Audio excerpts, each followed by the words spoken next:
আম জমানার অবসানের পর থেকেই সন্দেশখালীতে রাত চালিয়েছে শেখ শাহজাহানের শাগরেদরা। অভিযোগের তালিকা দীর্ঘ হতেই তীব্র থেকে তীব্রতর হয়েছে আন্দোলন।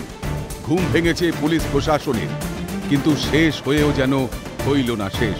শিশু শিক্ষা কেন্দ্রে পড়েছে শাসকের কুনজর, স্কুল যেন মরণ ফাঁদ। জেলিয়াখালীর ভাঙা কুশখালীর সুকান্ত স্মৃতি এফপি স্কুলের পুনর্নির্মাণে দুর্নীতি ও নির্মাণ সামগ্রী চুরির অভিযোগ উঠল তৃণমূল নেতা জিয়ারুল মোল্লার বিরুদ্ধে। হাতে প্ল্যাকার্ড নিয়ে ঠিকাদার ও ইঞ্জিনিয়ারকে ঘিরে বিক্ষোভ দেখায় গ্রামবাসীরা। একটা বিল্ডিং বানানোর পর দীর্ঘ 9-10 বছর 12 বছর 15 বছরের ভেতরে যদি বিল্ডিংটা ভেঙে পড়ে, ওটা রাত্রে না পড়ে যদি দিনের বেলা পড়ে, বাচ্চাদের ওপর কি আসার আসতে পারে? জিয়ারুল নাম ওনার, সামনেই বাড়ি।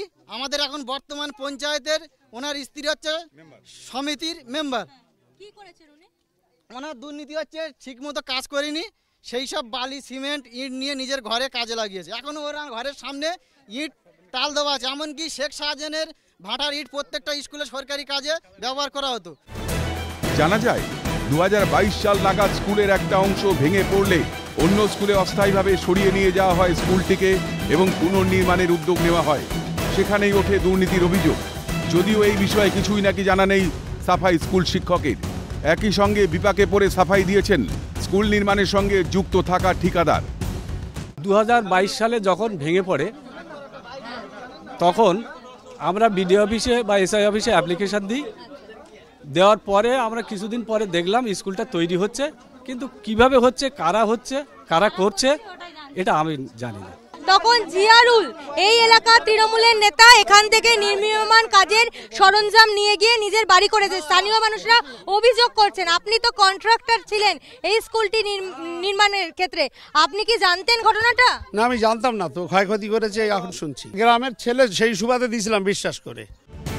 পাশাপাশি ওই প্রাথমিক স্কুলেরই আরেকটি বিভাগ আইসিডিএস সেন্টার।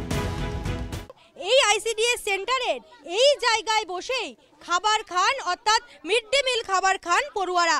অভিযোগ এখানকার পড়ুয়াদের অভিভাবকদের। এবং সামনেই রয়েছে শৌচাগার, শৌচাগারের ঠিক পাশে খোলা আকাশের নিচে পড়ুয়াদের খেতে দেওয়া হয় মিড ডে মিল। এর পাশাপাশি এই স্কুলে কোনো রকম মাথার ছাদ নেই। ওই সেন্টারের শিক্ষিকা তথা তৃণমূল নেত্রী অষ্টমী সর্দারের শিক্ষাগত যোগ্যতা ও নিয়োগ নিয়ে উঠেছে প্রশ্ন। শিশুদের লেখাপড়া শেখানো তো দূর, মিড ডে মিলে ব্যাপক দুর্নীতির অভিযোগ তুলে অষ্টমী সর্দারের অপসারণের দাবিতে সরব বিক্ষোভকারীরা।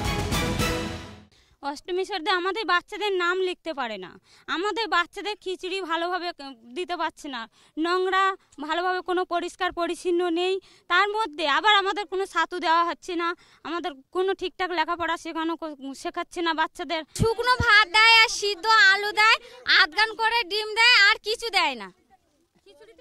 কোনো বসার জায়গা নেই বাচ্চাদের, ডাল আসে না, শুকনো ভাত দিয়ে ছেড়ে দেয়। অষ্টমী সর্দার নিজের নামটুকু লিখতে পারেন না, বাচ্চাদের অর্থাৎ পড়ুয়াদের পড়াবেন কি করে, প্রশ্ন তুলছেন তারা। একাধিক দুর্নীতির অভিযোগে আজকে সরব হয়েছেন তুষখালীর এই মহিলারা। এবং আজকে এই স্কুল অর্থাৎ সুকান্ত স্মৃতি এফপি স্কুল নির্মাণে যিনি কন্ট্রাক্টর ছিলেন তাকে ঘিরে ধরে বিক্ষোভ দেখানো হয়। পাশাপাশি বিডিও অফিস থেকে যে ইঞ্জিনিয়ার আসে তাকেও ঘিরে ধরে বিক্ষোভ দেখান এই অঞ্চলের মহিলারা। ক্যামেরায় শুভজিৎ গায়নের সঙ্গে রেশমি দাসের রিপোর্ট, ক্যালকাটা নিউজ, সন্দেশখালী।